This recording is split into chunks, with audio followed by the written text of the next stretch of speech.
의 귀한 사명감을 다시 한번 붙돋는 귀한 찬양이었습니다. 이 복된 시간에 나눌 하나님의 말씀은 구약성경 열왕기하 2장 12절 또 13장 14절 두 절 말씀 함께 보겠습니다. 열왕기하 2장 12절 먼저 한 절 읽고 13장 14절도 함께 읽겠습니다. 함께 봉독합니다. 시작.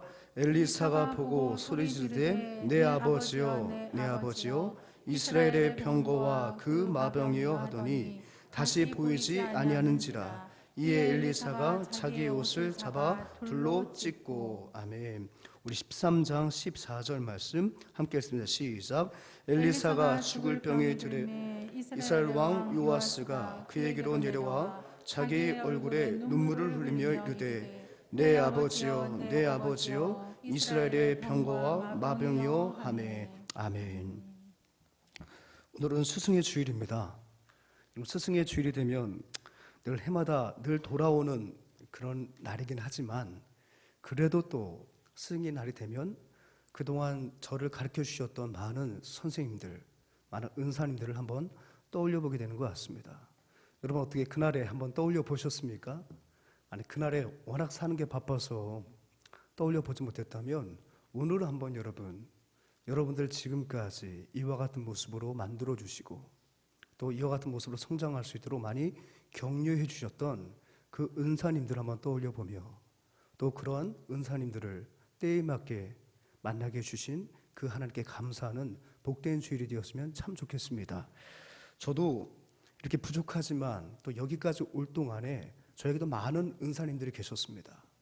그래서 한번 저도 한번 생각해 봤습니다. 초등학교 때부터 고등학교 때까지 많은 학과목 선생님들이 계셨지만 그래도 저를 담임해 주셨던 분들 한번 떠올려 봤어요. 1학년 때는 이봉순 선생님, 송봉순 선생님, 2학년 때는 김수자 선생님, 3학년 때는 이영현 선생님, 4학년 때는 명근반 선생님, 5학년 때는 장진영 선생님, 남자입니다. 근데 제가 5학년 때 전학을 했어요. 그래서 신계숙 선생님을 만났고 또 6학년 때 한 번 더 그분이 저를 담임을 해주셨어요. 신계숙 선생님. 참 외우는데 많이 도움이 됩니다. 이런 분들은. 또 중학교 1학년 때는 또 이상하게 1학년 때도 봉순 선생님 만났는데 중학교 1학년 때도 역시 이봉순 선생님이라고 만났어요. 중학교 2학년 때는 진설이 선생님을 만났고 중학교 3학년 때는 김혜란 선생님을 만났습니다. 고등학교에 가서는 다 남자분 선생님을 만났었는데 지리를 가르쳐 주셨던 박우민 선생님이 저에게 1학년 담임이었고 교련 선생님이셨던 김진영 선생님, 수학 담당이었던 한영진 선생님이 제 고3 마지막 담임 선생님이셨습니다. 대학에는 여도 많은 또 은사님들이 있었고 대학원도 또 많은 은사님이 계셨어요. 그리고 또 저를 이 목회의 길로 인도해 주셨던 귀한 담임 목사님도 한번 떠올려 보았습니다. 먼저는 하늘나라 가신 저희 아버님, 그리고 저기 경기도 고양시에서 목회하시는 김종건 목사님, 그리고 대전에 계시는 오종호 목사님, 그리고 이제 우리 장정욱 목사님을 또 새로운 은사님으로 우리 하나님께서 부족한 종에게 만남의 복을 주셨습니다. 한 분 한 분을 떠올려 볼 때마다 참 모든 분들이 저에게 많은 가르침을 주셨고 많은 사랑을 주셨던 참 귀한 분들이었습니다. 그분들에게 받았던 그 사랑과 그 은혜는 아마 지금의 저의 모습 속에 다 담겨진 줄 압니다. 오늘 이 시대에 또 우리가 한번 한 선생님을 제가 여러분들에게 소개하겠습니다. 한 소년이 있었는데 이 소년은 어렸을 때 부모님이 가출을 했어요. 부모님이 보통 집 자녀들이 가출하는 게 우리가 좀 이해하기 참 좋을 것 같은데 부모님이 가출을 하셨어요. 그러다 보니까 어려서부터 이 소년은 할머니 밑에서 자랄 수밖에 없었습니다. 그러니까 늘 마음속에 자기를 버리고 간 부모에 대한 원망과 평범하지 못한 자신의 가정을 바라보면서 마음 한켠에 늘 왠지 모를 공허함과 또 사춘기에 접어들어서는 그 공허함이 마음의 분노로 자꾸 솟구치기도 했다고 합니다. 그러다가 어느 날 자기가 좋아하는 가수의 테이프를 사기 위해서 레코드 가게에 갔다가 그의 인생을 바꾸는 한 노래를 듣게 됩니다. 파바로티의 투란도트에 나오는 공주는 잠 못 이루고라는 넬슨 누르마라는 노래를 듣게 된 거예요. 근데 이 아이가 그 노래에 필이 확 꽂힌 거예요. 세상에 저렇게 웅장하고 저렇게 고음을 너무나도 멋지게 처리하는 그 파바로티의 그 음성이 이 사춘기 소년을 매혹시킨 거예요. 그래서 그때부터 막연하게 성악가라는 꿈을 가졌다고 합니다. 그런데 이 질풍노도의 시기에 부모님에게 받지 못한 그 사랑이 늘 빈자리로 남아 있었고 조선 가정이라고 부르는 그 환경이 너무 싫어서 이 아이가 자꾸만 이제 폭력성이 나타나기 시작하는 거예요. 근데 탁월한 운동신경이 있다 보니까 K1이라는 그 격투기가 있는데 거기 청소년 부서에 전국 챔피언을 먹었다고 합니다. 그러다 보니까 더 많은 유혹의 손길들이 오는 거예요. 자꾸 싸움에 불려가게 되고 그러다 보니까 학교 내에서 폭력 서클을 만들게 되고 더 나아가서는 이제 소위 말하면 조폭까지 청소년임에도 불구하고 발을 들여놓게 되는 점점 암울해지는 그런 인생들을 이제 맞이하게 되는 것입니다. 근데 그때 2008년에 자신을 키워주셨던 그 할머니께서 대장암으로 세상을 떠나시게 되면서 자꾸만 말썽을 피는 자신의 손자에게 이렇게 유언을 남기셨다고 합니다. 내가 죽어서 하늘에서도 너를 지켜볼 테니 똑바로 살아라. 바르게 살아라. 그 말이 이 소년에게 참 비수처럼 꽂혔습니다. 그래서 자기가 막연하게 꿈꿨던 그 상황이 다시금 하고 싶어서 어떻게 하다 보니까 이제 저기 경북에 있는 김천예술고등학교에 진학을 하게 된 거예요. 근데 거기서 한 은사님을 만나게 되는데 그 은사님이 이 소년의 인생을 바꾸어 놓았습니다. 그 은사가 이 소년 속에 있는 그 잠재된 능력을 보게 된 거예요. 그래서 그때부터 이 생활이 불규칙하고 이 조폭에 몸담고 있었기 때문에 학교를 틈만 하면 빠지게 되니까 그 대구에서 김천까지 매일 이 제자를 깨워서 함께 통학을 시키면서 가르쳤다고 합니다. 그 선생님이 바로 서수영 선생님이세요. 그리고 그 제자가 바로 누구예요? 가수 김호중입니다. 여러분 얼굴이 환해져요, 갑자기. 예. 그러니까 이 은사님이 지금의 그 김호중을 길러낸 거예요. 그러다 보니까 이 친구가 워낙 고음을 또 잘하는데 하나의 과제를 줬다는 거예요. 이 친구가 처음 그 음반을 사기 위해서 레코드 가게에 갔다가 정말 성악이란 막연한 꿈을 키워줬던 그 파바로티의 그저 투란도트, 공주는 잠 못 이루고, 넬슨 드로마 이거를 반드시 한번 네가 소화해서 이 고음을 처리하라고 과제를 주고 계속 레슨을 해줬습니다. 그랬더니 이 아이가 그걸 해내는 거예요. 그러니까 이 선생님이 얼마나 흐뭇했겠습니까? 그래서 그거를 영상으로 찍어가지고 요즘 말하면 이 너튜브 같은 데 올려놓은 거죠. 근데 그거를 2009년에 SBS에서 최고의 시청률을 자랑했던 그 프로그램에서 이 소녀를 보게 되고 초청을 하게 된 거예요. 그래서 이제 스타킹에 출연해가지고 고딩 파바로티로 전국적으로 명성을 이제 날리게 됩니다. 그리고 음대에 진학을 했는데 저도 독일에서 이 친구를 공부 스카우트한 거죠. 우리 학교로 와라. 그래서 국내 음대는 이제 중퇴를 하고 독일에 가서 정말 성악을 제대로 공부하고 온 겁니다. 그리고 여러분 잘 아는 것처럼 그 이야기가 이제 영화로 만들어진 게 2011년에 바로 파파로티예요. 약 170만 그런 관객을 동원했다고 합니다. 참 감동적인 그런 영화였죠. 그런데 이 친구가 최근에 다시 나타났죠. 그죠? 미스터 트롯에 나타난 거예요. 그리고 이제 마지막 결승, 이제 탑7에서 이제 마지막 그 결승 그 리그에 이 친구가 자신의 스승에게 찾아갑니다. 그리고 그 스승에게 다시 한번 감사의 마음을 전하면서 마지막 자신의 최고의 곡으로 고맙소라는 노래를 부르는데 참 이 노래 가사말이 참 귀하더라고요. 뭐 주일만 아니면 한번 틀어줬으면 참 좋겠는데 그건 제가 하지는 않겠습니다. 여러분 지금까지 수없이 많이 들으셨기 때문에 한 인생을 바꿔놓은 이 은사, 그 은사의 끊임없는 그 사랑과 이 친구 안에 있는 잠재된 능력을 발굴해 주었을 때에 한 인생이 바뀌게 되는 이런 스토리. 아마 우리 주변에서 대표적인 예로 제가 이 김호중 씨를 언급했지만 우리 주변에 이렇게 탁월한 선생님과 헌신적인 선생님 덕분에 제2의 인생을 살아가는 많은 분들을 우리는 보게 됩니다. 오늘 성경을 보게 되면은 성경에서도 많은 스승과 제자의 관계가 성경에 많이 기록되어져 있는데 오늘 특별히 우리 스승의 주일에 우리 엘리야와 엘리사 이 관계를 통해서 성경적인 좋은 스승은 어떤 스승이며 성경에서 말하는 좋은 제자는 어떤 제자인가를 한번 이 아침에 살펴보았으면 좋겠습니다. 오늘 저와 여러분들이 다소 떨어진 열왕기하 2장과 13장의 말씀을 함께 읽어보았지만 여러분 쉽게 발견하게 돼요. 그죠? 비록 장수는 많이 떨어져 있지만 그 내용은 동일합니다. 그죠? 그 내용이 아주 동일해요. 근데 다른 것은 뭡니까? 그 고백을 하는 사람과 시간과 공간은 다릅니다. 하지만 또 연관성은 있어요. 그죠? 이 두 고백을 이어주는 연결고리가 있는데 그 사람이 바로 엘리사입니다. 그리고 또 이 고백을 할 수밖에 없는 정황과 상황은 또 동일하죠. 어떤 상황입니까? 자신이 사랑하고 자신이 멘토로 삼았던 그 멘토가 이제는 하나님의 정한 시간이 다 되어서 육체의 이별을 하려 할 때에 열왕기하 2장에서 엘리사가 엘리야를 위하여, 또 열왕기하 13장에서는 요아스가 엘리사를 향하여 이런 고백을 하였다는 얘기죠. 먼저 첫 번째 고백은 바로 엘리사의 고백입니다. 우리 11절과 12절 말씀 함께 읽겠습니다. 시작.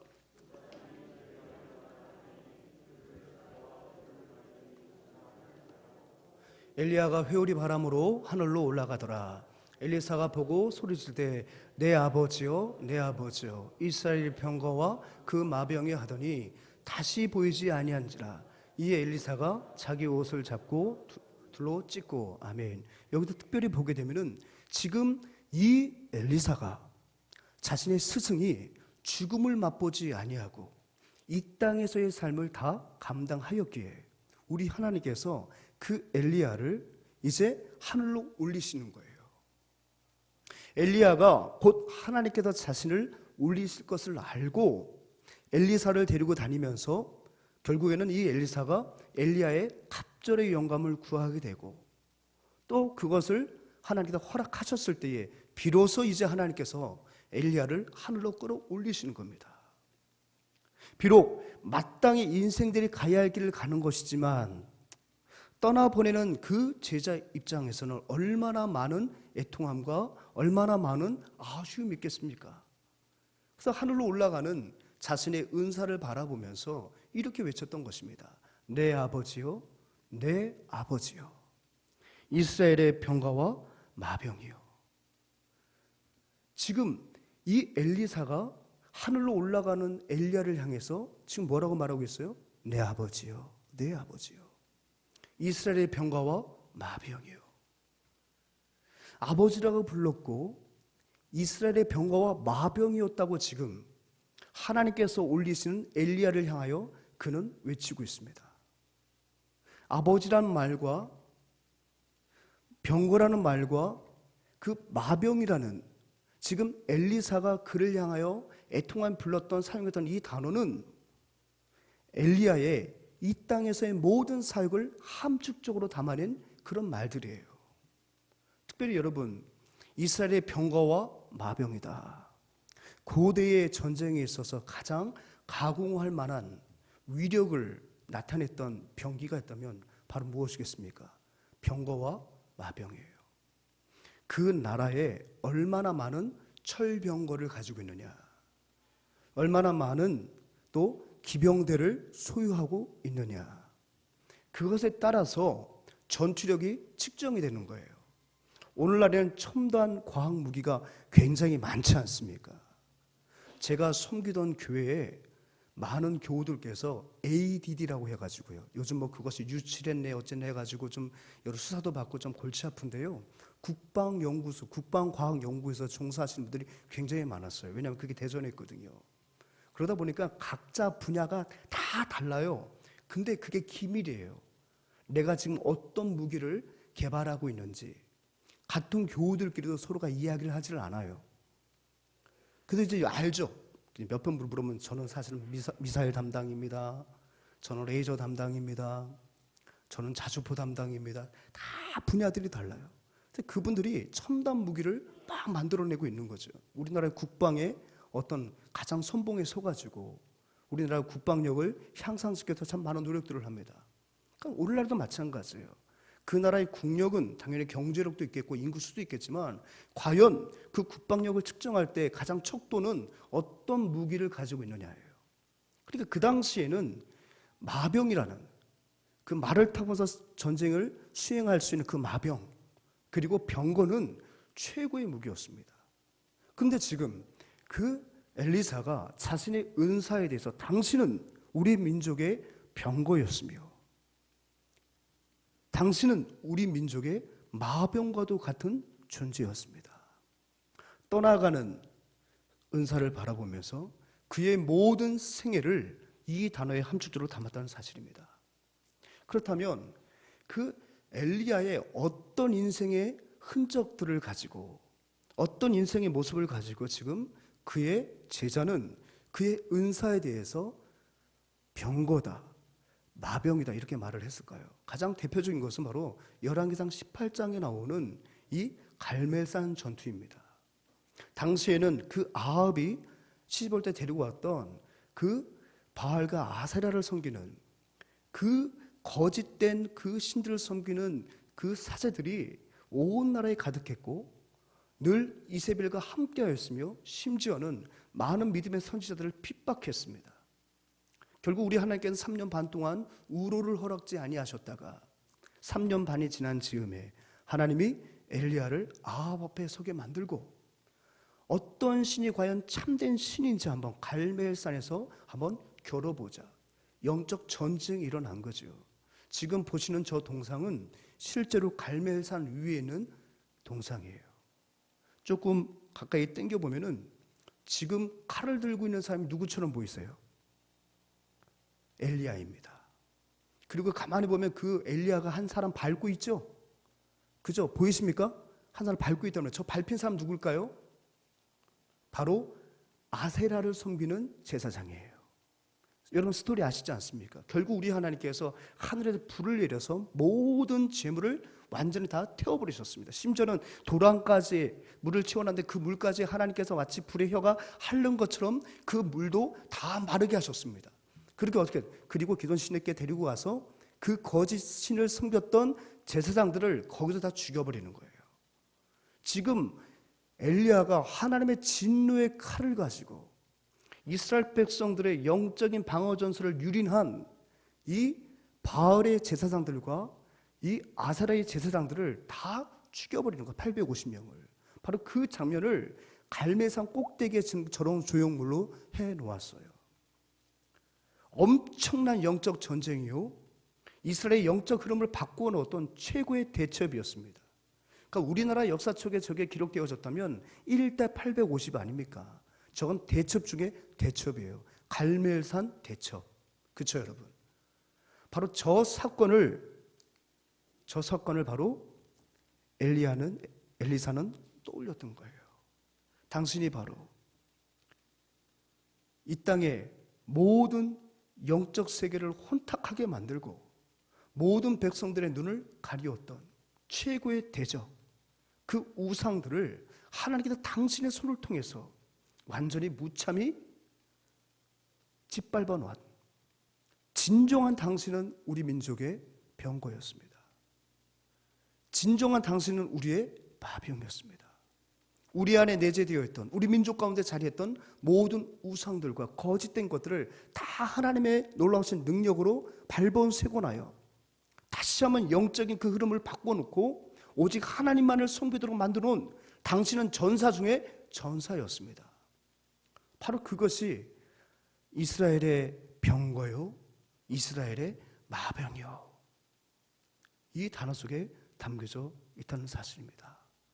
사랑하는 여러분, 우리 집사님께서 간절히 기도하셨던 것처럼 우리 교회 모든 교사들이 우리 모든 다음 세대의 마음속에 있는 그 허탄한 모든 망령된 신화와 같은 그런 거짓된 그 풍조와 이때 우상으로 군림하는 그 모든 것들을 사랑하는 우리 교사들이 우리 어린 영혼들의 병거가 되고 마병이 되기를 주님으로 축복합니다.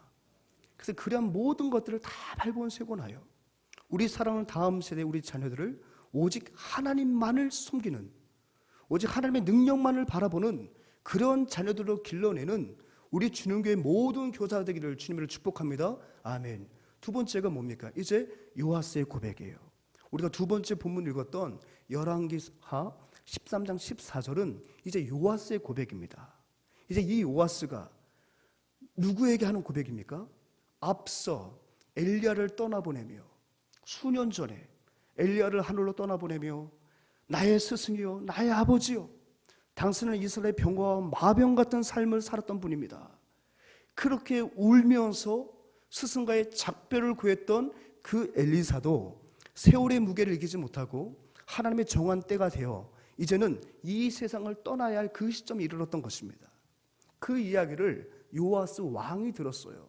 그래서 왕이 단걸음에 내려와서 지금 이와 같이 엘리사 앞에서 고백을 하고 있는 것입니다. 한번 같이 읽습니다. 시작.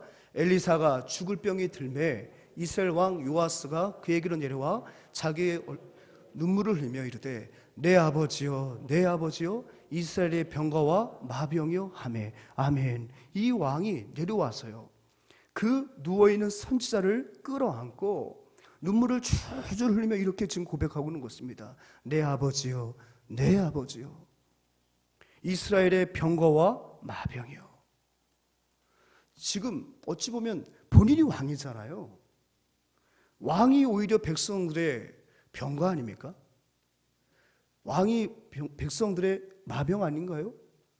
근데 이 지금 요아스는 자기가 아니라 바로 하나님의 뜻대로 늘 말씀을 가르쳐주고 하나님의 말씀과 하나님의 지략과 하나님의 지혜로 정말 이 민족을 지켜낸 그 엘리사의 인생에 대해서 그 옛날 마치 요아스가 엘리야를 떠나보내며 엘리사가 울부짖었던 것을 마치 본 것처럼 그의 인생을 역시 병거와 마병으로 정리해 주는 거예요.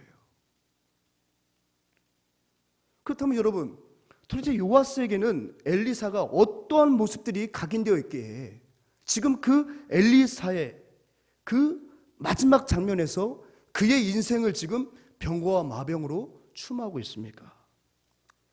사실 이 아람 군대는 점점점 힘이 강해져서 이 북이스라엘을 호시탐탐 노리고 있었습니다. 그래서 두 번에 걸쳐 대대적으로 이 북이스라엘을 함락시키기 위해서 치밀한 계획을 세워서 침공하였지만 번번이 이 북이스라엘이 너무너무 대비를 잘하고 있는 거예요. 마치 이쪽 골목으로 이쪽 길목으로 대규모의 병력이 공격할 거라는 것을 예측이나 한 듯이 때마다 너무너무 방비를 잘해서 그들의 공격이 수포로 돌아가는 것입니다. 그래서 내부에서 이런 일들이 있는 것이 내부에서 이런 서로에 대한 의심들이 이제 생기기 시작했어요. 분명히 우리 가운데 간자가 있다. 우리 가운데 스파이가 있다. 스파이가 없다면 어떻게 저 북이스라엘 왕이 우리의 계획을 어쩜 그렇게 잘 알고 어쩜 그렇게 때도 잘 맞추고 장도 잘 맞춰서 우리의 공격을 번번이 막아내느냐. 왕이 막 분기탱천해가지고 분명히 너희들 가운데 간자가 있다. 스파이가 있다. 막 혈기를 내면서 막 얘기를 하는 거예요. 그때 이제 한 사람이 말을 합니다. 우리 가운데 스파이가 있는 게 아니고요. 우리 가운데 간자가 있는 게 아니고요. 저 북이스라엘 땅에는 엘리사라는 그런 선지자가 있는데 그가 섬기는 그 하나님께서 번번이 우리의 모든 계획들을 자꾸만 가르쳐 주므로 우리가 자꾸만 치게 되는 겁니다. 우리 안에 간자가 있는 게 아니에요. 그렇게 얘기를 하는 겁니다. 그렇게 되니까 여러분 한번 그 내용들을 한번 성경 말씀 한번 같이 석절면서 같이 읽는 시작. 그 신복 중에 한 사람이 이르되 우리 주 왕이요 안르소이다. 오직 이스라엘 선지자 엘리사가 왕의 침실에서 하신 말씀을 이스라엘 왕에게 고하나이다 하는지라. 왕이 이르되 너희는 가서 엘리사가 어디 있나 보라. 내가 사람을 보내어 그를 잡으리라. 왕에게 아뢰어 이르되 보라 그가 도단에 있도다 하나이다. 왕이 이에 말과 병거와 많은 군사를 보내매 그들이 밤에 가서 그 성읍을 에워쌌더라. 그러니까 이제는 엘리사를 잡아야 됩니다. 엘리사를 잡아야 이제 우리가 그 날을 함락시킬 수가 있습니다. 이 결론이 이런 거예요. 그러니까 그러면 그 엘리사가 어디 있나 지금 했더니 도단에 있다는 것입니다. 그래서 어떡합니까? 그 밤에 그들이 도단에 가서 도단성을 에워쌌습니다. 다음날 아침에 그 엘리사의 사환이 선박을 내다 보니까 이게 웬일입니까? 아람 군대가 완전히 도단성을 휘감고 있는 거예요. 너무너무 두려워서 엘리사에게 이야기를 합니다. 그때 엘리사는 아무런 마음속에 미동도 없어요. 이 사환이 너무 염려가 돼서 저걸 보시면서도 어찌 그렇게 마음 평안하십니까? 그때 엘리사가 그를 위하여 기도해 주어요. 하나님, 우리 사환의 눈을 열어서 저 아람 군대를 둘러싸고 있는 하나님의 불말과 불병거를 보게 하여 주옵소서. 아멘.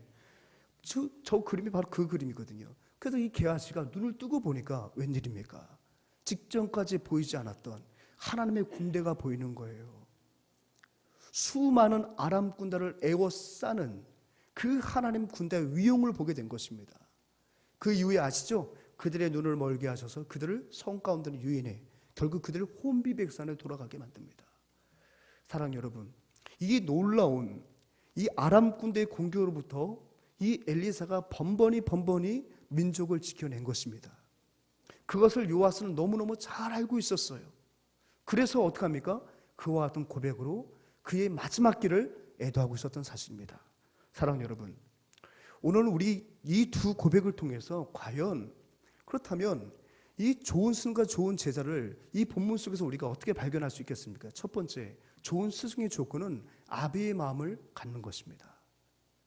아까 전 우리가 병과 마병을 상고해 봤지만 두 고백에 앞서 등장하는 내 아버지여 내 아버지여는 우리가 지금 제가 좀 미뤄놨어요.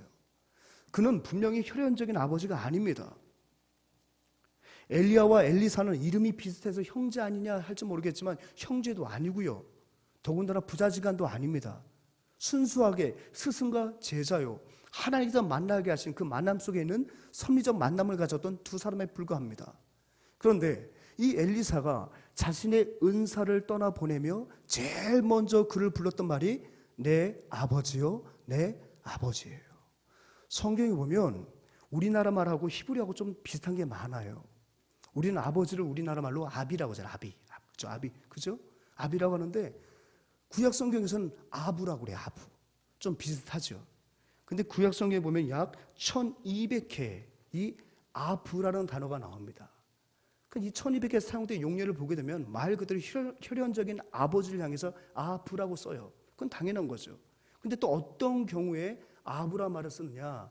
아버지의 위치를 점하고 있는 어떤 사람들에 대해서 역시 혈연적인 아버지는 아니지만 구약에서는 그를 아버지로 또 호칭하는 경우가 그 용례가 있더라고요.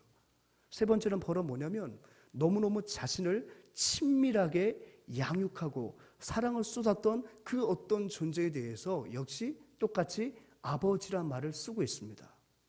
근데 여기서 그가 두 번을 불러요. 내 아버지요, 내 아버지요. 뭐 히브리 문학이든 우리 어떤 국문학이든 반복되는 것은 강조예요. 그만큼 엘리야는 엘리사에게 있어서 아버지와 같은 존재였다는 거예요. 아버지와 같은 마음으로 이 엘리사를 양육해 주었다는 거예요. 비록 그 만남과 헤어짐의 그 기간이 얼마인지는 알지 못하지만 그 짧은 기간 동안에 엘리야의 전 인격이 엘리사를 감화감동시켜서 그에게 하나님께서 부여하신 사명의 길을 어떤 자세를 감당해야 될지 그 아버지의 마음을 갖고 이 엘리사를 양육하였기에 이 엘리사는 그 엘리야에 대해서 내 아버지요, 내 아버지여라고 부를 수밖에 없다는 겁니다. 또 이 아버지라는 이 단어 속에는 어떤 것이 함축적으로 담겨져 있는 바로 기름과 보살피란 그 단어가 있는 거예요. 양육은 여러분 구약성에도 굉장히 중요한 의미를 가지고 있습니다. 양육하다라는 말은 히브리어로 아만입니다. 이것이 나중에 아멘으로 파생됩니다. 그 뜻은 바로 뭐냐면 확실하게 하다, 지지하다, 충실하다, 믿다. 그러니까 내가 양육한다는 것은 뭐냐면 내가 양육하는 그 대상에 대해서 확실하게 그 자녀들에게 진리를 전수하는 거예요. 또 양육한다는 말은 뭐냐면 양육을 받는 사람들을 확실하게 지지해 준다는 거예요. 양육한다는 말은 바로 뭐냐면 충실하게 양육의 대상에 대해서 행동한다는 거예요. 또 마지막으로 양육한다는 말은 양육 대상에 대해서 믿어준다는 거예요. 이게 바로 아만입니다. 그러니까 그러니까 성경에서 양육한다는 것은 보면 이 양육한다는 것은 양육의 대상자들에 대해서 확실하게 세우고 지지해 주고 충실하게 행하고 성실하게 되고 믿어주는 것, 그를 지지해 주는 것, 그것이 바로 양육하다는 뜻이에요. 사랑하는 여러분, 여러분들은 지금 이런 마음으로 자녀들을 양육하고 계시죠? 그죠? 근데 여러분들에게 한 가지 묻겠습니다. 여러분, 양육하다 하고 사육하다 하고 뭐가 다른가요? 나는 내 자녀를 사육해. 여러분, 그러신 분 아무도 없어요. 다 자녀를 양육한다고 그래요. 그럼 양육과 사육의 차이가 뭘까요, 여러분?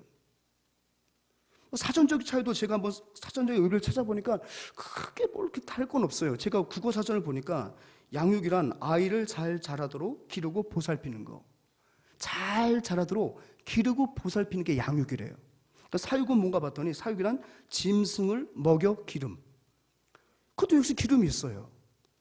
굳이 차이를 찾아보니까 이 잘이란 말이 좀 차이가 있더라고요. 잘 먹이고 기르는 것과 사육에서는 그냥 짐승을 먹여 기름이더라고요. 그러니까 이 잘이란 말이 큰 차이인가 봐요.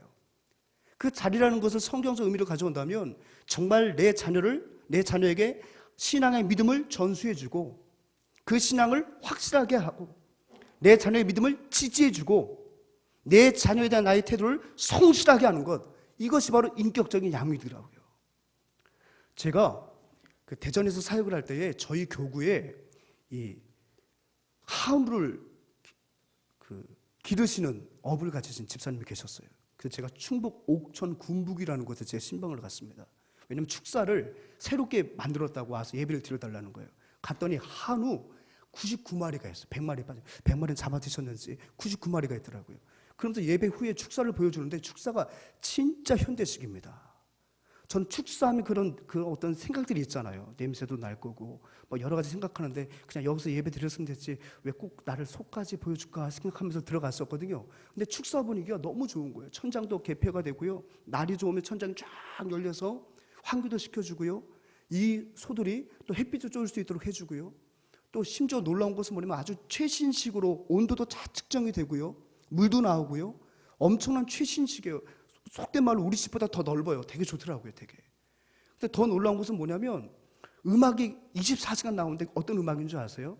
24시간 극동방송을 틀어놔요.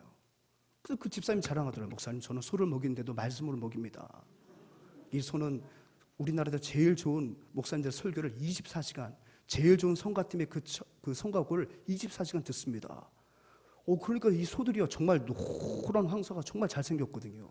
근데 그 말을 듣고 보니까 이 소가 꽤나 믿음이 있어 보여요. 믿음이 있어 보여요. 예. 이 소가 음매하는데 꼭 아멘 하는 것 같은 생각이 드는 거예요. 그들은 저를 또 데려가더니 사료를 보여주는 거예요. 목사님, 제가 이걸 3년 동안 귀농해가지고 아무도 가르쳐주지 않는데 제가 이 사료 조업을 위해서 얼마나 노력했는지 모릅니다. 목사님, 이 사료 한번 냄새 한번 맡아보십시오. 뭔 또 사료를 냄새까지 맡아보러 가나. 그래서 어떡합니까? 그래서 옥수수 알갱이 막 섞여져 있는 거, 즙도 있고 여러 가지가 많이 있더라고요. 냄새를 맡아보니까 냄새가 희한해요. 목사님, 어떤 냄새가 나십니까? 예, 이 사료에서 요플레 냄새가 나요. 목사님, 그겁니다, 그거. 제가 이거를 그 요플레 성분에서 발효를 시켜서 준다는 거예요. 그랬더니 얼마나 육질이 좋고 얼마나 좋은지. 그래서 지금 이걸 배우려고 많은 사람들이 자기한테 지금 노하우를 전수해달라고 한다는 거예요. 이 배합을. 집사님, 정말 하나님 지혜 주셔서 정말 큰 일들을 이루어 놓으셨다고 막 축복하고 막 나오면서 다시 한번 그 축자를 보는데 아까 전에 보이지 않았던 그 편말이 하나 각 축사마다 보이는 거예요. 그 편말이 뭔가 봤더니 얘가 송아지가 됐을 때 들어왔을 때 그 입고일, 그러니까 축사에 들어온 날, 얘 태생 날짜가 적혀져 있어요.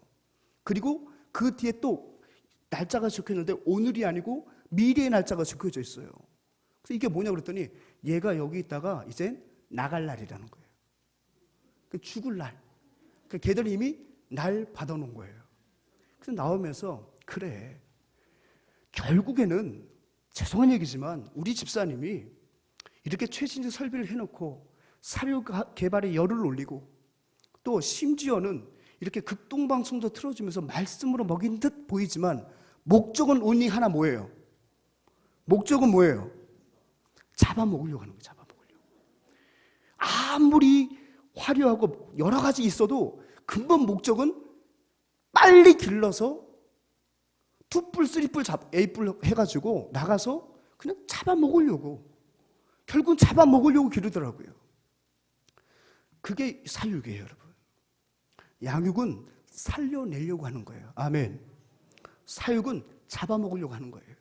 다른 것들보다 더 잘 먹이고, 다른 것보다 더 좋은 등급을 받게 하려고 더 좋은 시설, 더 좋은 사료, 더 좋은 환경을 만들어주는 겁니다.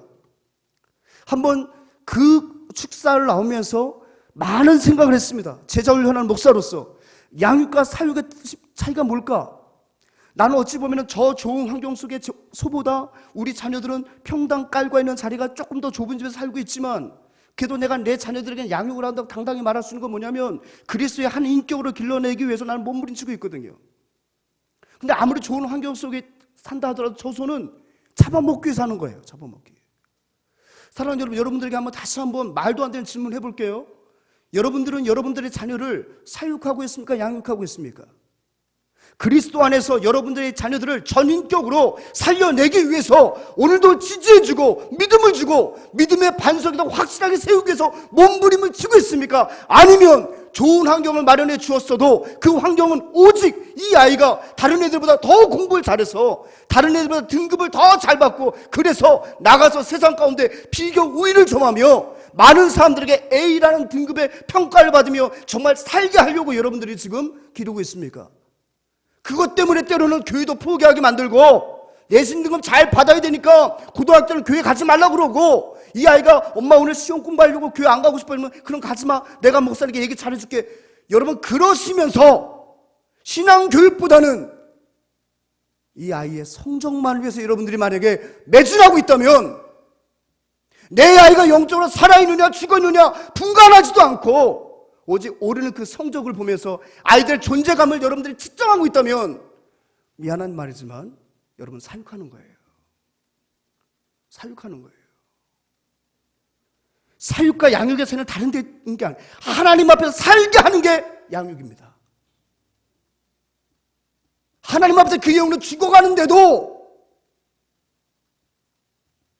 더 죽을 수 있는 환경만 제공한다면 그건 여러분 사육이에요. 여러분 다시 한번 묻겠습니다. 양육하고 계십니까? 사육하고 계십니까? 엘리야는 정말 눈물로 엘리사를 양육했어요. 그가 병과 마병의 역할을 보여주었습니다. 우리 선지자는 하나님의 계시로 우리 민족을 지키는 거야. 하나님의 말씀으로 때로는 850명에게도 내 인생 거는 거야. 그게 우리가 해야 할 역할이야. 양육했어요. 양육했어요. 사랑 여러분, 아비의 마음으로 양육하신 저와 여러분 되셨으면 좋겠습니다. 아비의 마음으로. 우리 교사가 정말 아비의 마음으로 우리 아이들을 양육한다면 우리 아이가 바로 엘리사처럼 민족의 병과 마병으로 자라게 될 줄 믿습니다. 아멘. 두 번째 좋은 스승의 조건은 무엇일까요? 같이 했습니다. 시작. 자신과 같이 살게 한다. 자신과 동일한 삶을 살도록 만든다는 거예요. 즉 삶의 변화를 이끌어내는 것이 좋은 스승이요, 좋은 제자는 삶의 변화를 이루어내는 것입니다. 여러분 보십시오. 처음에 열왕기하 2장에서 12절에서 엘리사는 자신의 스승에 대해서 이렇게 말을 합니다. 내 아버지요, 내 아버지요, 이스라엘 병거와 마병이요. 이것은 정보였어요.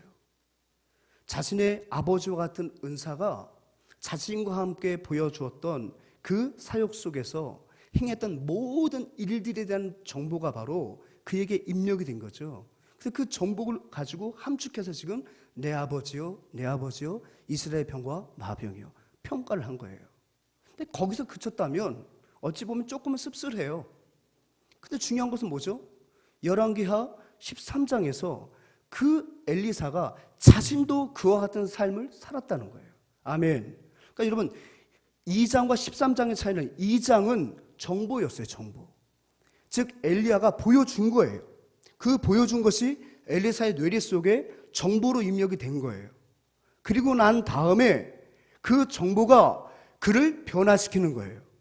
그의 삶의 방향을 이스라엘의 병거가 되기 위해서 이스라엘 마병이 되기 위해서 그도 자신의 스승처럼 그의 인생 가운데 중요한 변화가 일어나기 시작한 거예요. 그가 구했던 그 스승의 갑절의 영감이 그에게 임함에 그도 역시 민족을 위하여 늘 깨어 기도하며 민족을 지키는 그런 선지자로서 그의 삶을 그대로 살았습니다. 그래서 그 인생 끝자락에 요아스가 그걸 지금 평가해주고 있는 거예요. 당신도 역시 이스라엘 병거와 마병이었습니다. 그러니까 좋은 스승은 단순한 정보만 주는 게 아니에요. 그걸 넘어서서 그 정보가 그를 변화시키도록 만드는 거예요. 바로 자신과 같은 삶을 살도록 하는 거. 정보만 제공하는 것이 아니라 그 정보가 그의 모든 삶의 방향과 그 삶의 내용을 송두리째 변화시켜 놓는 것. 이것이 바로 무엇입니까? 좋은 스승의 조건이라는 거예요.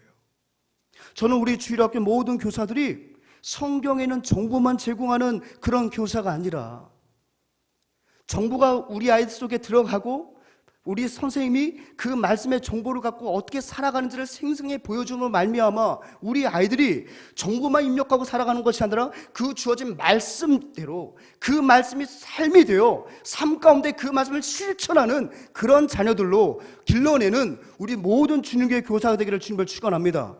이게 좋은 스승의 조건이라는 거죠. 이제 말씀을 정리할까 해요. 사랑하는 여러분, 우리 교회, 우리 성경을 보게 되면 비단 오늘 제가 대표적인 예로 엘리야와 엘리사를 이야기를 가져왔지만 성경 곳곳에는 좋은 스승들의 이야기가 넘쳐나고 좋은 제자들의 이야기가 넘쳐납니다. 대표적인 게 여러분 한번 바울을 한번 들어볼까요? 여러분 바울은 이방인의 스승이 되었다고 스스로 말을 해요. 또 고린도서 4장 15절을 보면은 내가 복음으로써 너희를 낳았다고 말을 해요. 낳았대요. 바울은 결혼도 안 한 사람이에요. 총각이에요. 근데 바울이 낳았다는 거예요. 육적인 해산이 아니지만 육적인 해산의 고통 못지않게 영적으로 살아가는 귀한 자녀들을, 교회들을 정말 잉태하고 생산하게도 몸부림쳤다는 것을 보여주는 거예요. 스스로가 아비의 자리에서 아비의 심정으로 각 교회들마다 해산의 수고를 마다하지 않고 내가 이 사명을 감당하겠다고 말을 하고 있습니다. 갈라디아서 4장 19절은 더 아주 선명하게 말하고 있지요. 그리스도의 형상이 이루어질 때까지 너희 안에 모든 성도들이 정말 온전히 성화되어 주의 말씀 가운데 그리스도의 형상이 온전히 이루어질 때까지 내가 너희를 위한 이 해산의 수고를 아끼지 않겠다.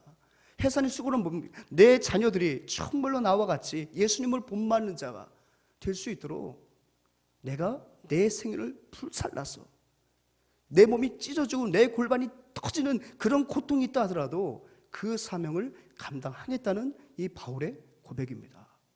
사랑하는 여러분, 우리 모든 교사들이 이런 해산의 수고를 통하여 많은 믿음의 자녀들을 정말 아버지의 마음으로 양육하는 그런 교사들이 되길 소망합니다. 또 사랑하는 자녀들은 그런 교사들을 통해서 정보만 받는 것이 아니라 정보를 보러 놓아주는 그 교사의 삶을 바라보며 저들도 엘리사처럼 교사의 삶을 그대로 답습하며 살아내는 그런 제자가 바로 성경에서 말하는 좋은 제자예요. 그런 제자들이 바로 우리 주님교회의 다음 세대가 되기를 주님으로 축원합니다. 아멘. 말씀을 준비하면서 함께 나눌 찬양을 묵상하는 가운데 정말 우리가 하나님 앞에 좋은